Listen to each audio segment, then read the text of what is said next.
here we are.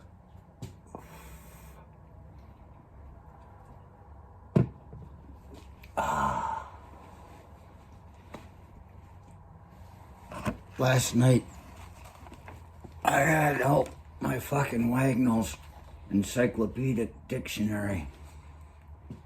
And when I get up this morning, I see it sitting right here.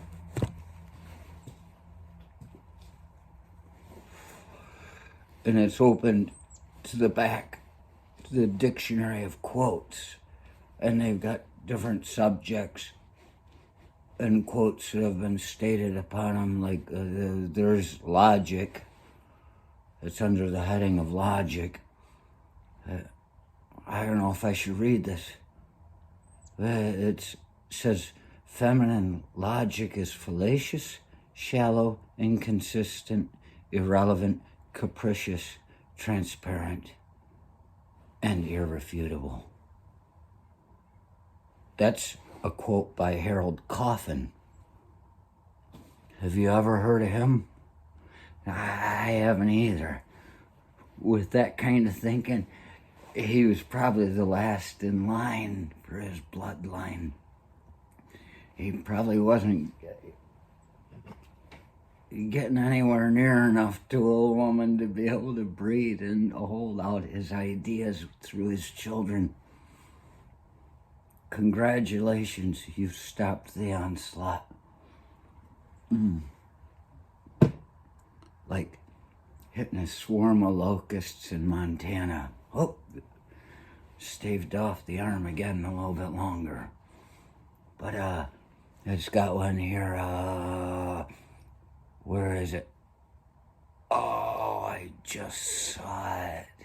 Lies. Lies. Lies. The cruelest lies are often told in silence. That's one by Robert Louis Stevenson. Hide! Hide! Hide. He wrote Jekyll and Hyde and some other books. Something Treasure, I don't know. John Wayne's Treasure, who knows?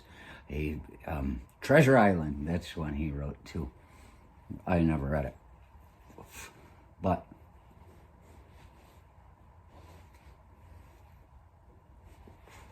seeing that quote, let's go up to William Allen White's quote on liberty.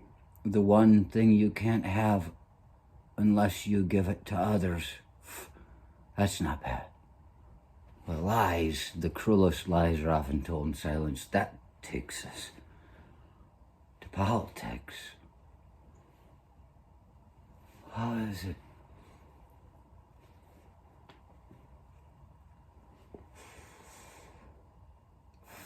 I always thought it'd be interesting for me to run for president. I even asked in a class once if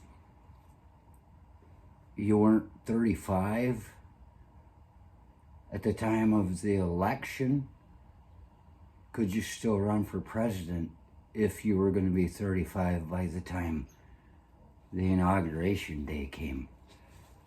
And the guy's like, well, yes. I said, okay. Because I kept thinking it was time for a change.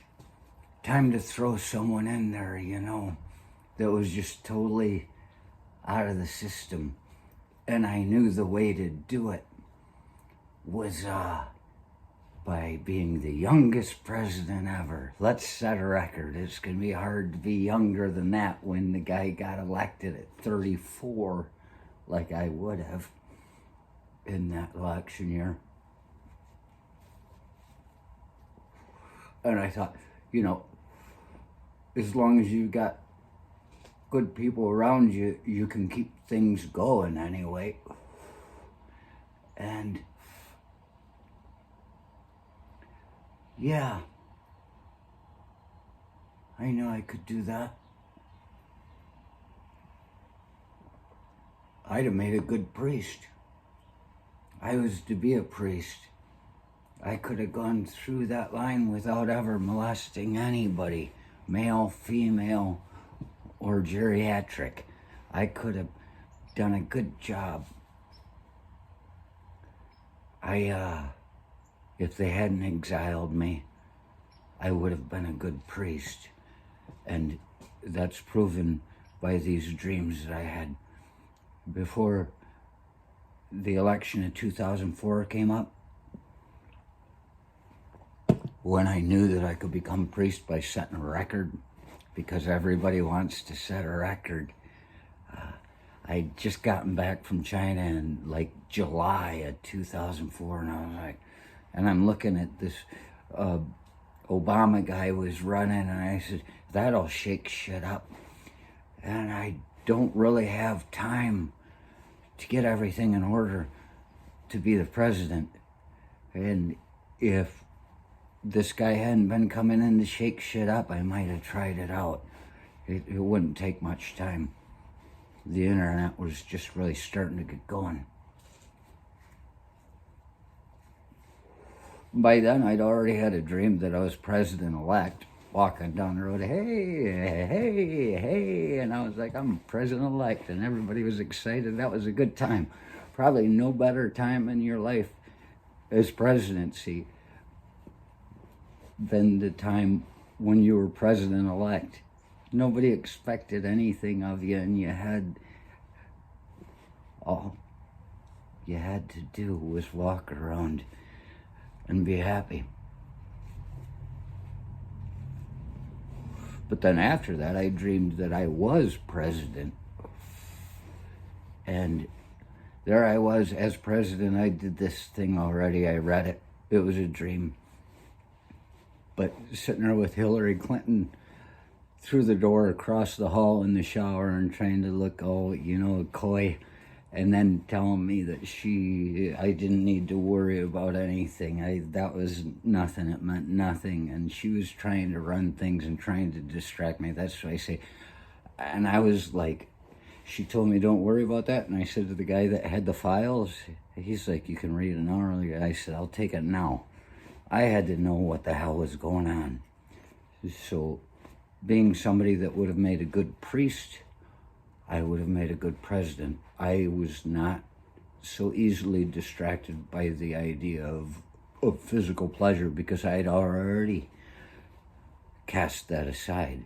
It's not something that can make me do something that I shouldn't be doing if I'm going to do the things I need to. You don't let things get in the way. You got to have some kind of limitation on yourself, Otherwise, we'd be eating garbage out of the neighbor's can. Oh, look, that's still good. Costanza.